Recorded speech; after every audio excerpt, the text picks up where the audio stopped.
Welcome back to Backwoods, boys, everyone. This is just going to be a real quick video. We're going to show you how to remove the castors from a beaver.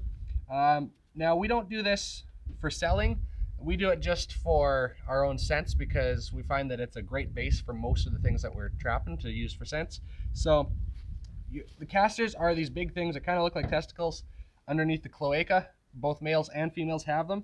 So you just grab them, kind of pull it tight and start skinning down, being careful because you'll start seeing this pale, sort of wrinkly material underneath. That's the castor. You don't want to cut into that.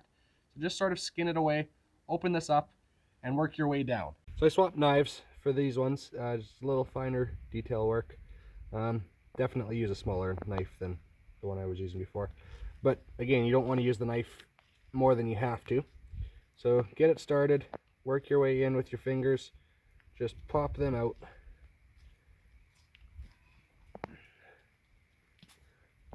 The goal is to have them as a nice set that can hang over a nail, not breaking apart separately.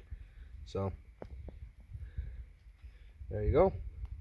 Slice through there, slice through there. You got a nice little pair of castors that can sit and dry. You can either clean these up more, remove all this membrane, super clean, while being careful not to tear them, and then dry them part way and ship them, and they're pretty decent money. But for us, the best value, because of that we don't catch a ton of them each year, our best value is to just keep them for bait and to grind up into scents. So there's that, and I'm just gonna do this guy quick while it rains. So again, start that incision, pretend you're a surgeon, and then continuing with the surgeon analogy, just rip them open with your fingers.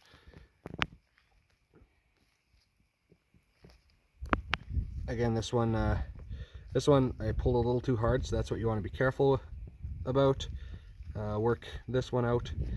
But since this is for scent, it really doesn't matter. If I was doing these to sell, I would be much more careful. But this is just, we're going to be using these for lynx scents and marten scents in the future.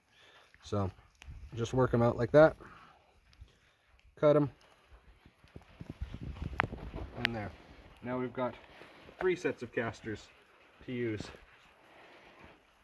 So we're going to go get these drying, and we'll see you next time. Make sure to like, comment, and subscribe.